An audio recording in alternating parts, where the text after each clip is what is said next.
मोल क्या होता है, इसकी डेफिनेशन है the atomic mass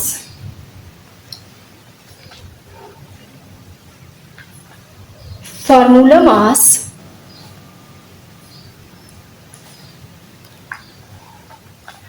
and molecular mass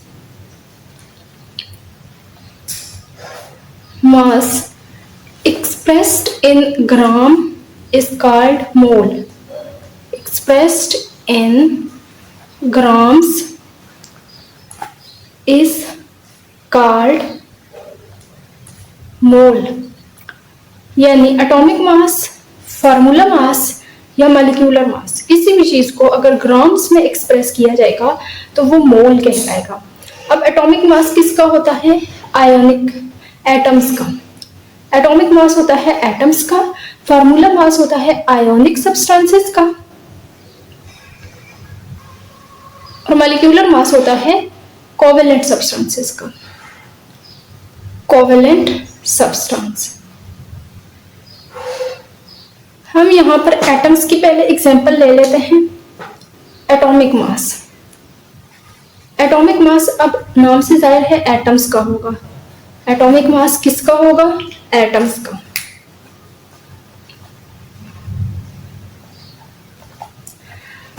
अब लेट्स सपोज हमारे पास ऑक्सीजन है, तो एटॉमिक मास ऑफ ऑक्सीजन होता है, एटॉमिक मास ऑफ ऑक्सीजन, एक ऑक्सीजन का जो एटॉमिक मास होता है वो 16 AMU होता है। ये हमें पीरियोडिक टेबल से पता चलता है, 16 एटॉमिक मास यूनिट। अब 16 एटॉमिक मास यानी इस चीज ऑक्सीजन के एटॉमिक मास को अगर हम ग्राम्स में एक्सप्रेस कर दें, यानी AMU वाला यूनिट हटाकर हम इसकी जगह ग्राम लगा दें, तो ये अब कहलाएगा 1 मोल।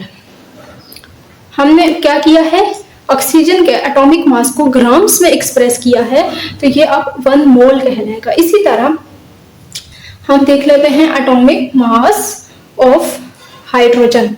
हाइड्रोजन एटम यानी एक हाइड्रोजन, तो एक हाइड्रोजन का एटॉमिक मास होता है 1.008 ग्राम्स, सॉरी AMU, ये होता है इसका एटॉमिक मास। अब इसी एटॉमिक मास को अगर हम ग्राम्स में एक्सप्रेस करेंगे तो 1.008 ग्राम हो जाएगा, और यही चीज हो जाएगी 1 मोल के बराबर। इसी तरह अगर हम कार्बन की बात करें तो एटॉमिक मास ऑफ कार्बन कितना होता है? 12 AMU। अगर हम इसको ग्राम्स में एक्सप्रेस करें तो ये हो जाएगा 12 ग्राम, और यही चीज तो अब 1 मोल कहलाएगी। ये तो मैंने कुछ एटम्स की एग्जांपल्स दे दी, और एटम्स का एटॉमिक मास होता है। अब हम कुछ एग्जांपल्स जो हैं वो आयोनिक सब्सटेंसेस की ले लेते हैं। आयोनिक सब्सटेंसेस यानी जिनके अंदर आयोनिक बॉन्ड होता है। तो आयोनिक सब्सटेंसेस का जो मास होता है उसको फार्मूला मास कहा जाता है। Formula mass. तो हम एग्जांपल ले लेते हैं NaCl की। तो फार्मूला मास ऑफ NaCl होता है, formula mass of NaCl। Sodium का होता है 23 और क्लोरीन का होता है 35। तो ओवरऑल कुल मिला के 23 + 35 हो जाएगा 58.5 AMU।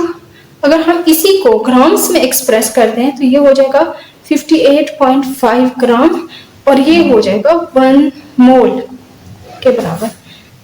इसी तरह हम एग्जांपल ले लेते हैं किसी और आयोनिक सब्सटेंस की, जैसे हम ले लेते हैं मैग्नीशियम क्लोराइड की। तो formula mass of magnesium chloride MgCl2, इसका फार्मूला मास होता है तकरीबन 94 AMU। अगर हम इसी को ग्राम्स में एक्सप्रेस कर दें तो ये 94 ग्राम हो जाएगा, और ये बराबर हो जाएगा 1 मोल का।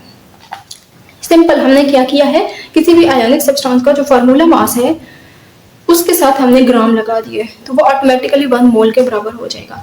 इसके बाद हम कुछ कोवेलेंट सब्सटेंसेस की एग्जांपल देख लेते हैं। Covalent substances. अब कोवेलेंट सब्सटेंसेस जो होते हैं उनका मॉलिक्यूलर मास होता है। वो मॉलिक्यूल्स की फॉर्म में एग्जिस्ट कर लेते हैं। हम यहाँ पर एग्जांपल ले लेते हैं वाटर की। तो मॉलिक्यूलर मास ऑफ वाटर होता है, मॉलिक्यूलर मास ऑफ वाटर बराबर होता है 18 AMU। अगर हम AMU को हटाकर 18 ग्राम कर देंगे तो ये हो जाएगा 1 मोल ऑफ वाटर। इसी तरह हम हाइड्रोजन की एग्जांपल ले लेते हैं, हाइड्रोजन गैस की। तो मॉलिक्यूलर मास ऑफ H2 बराबर होता है 2.016 AMU।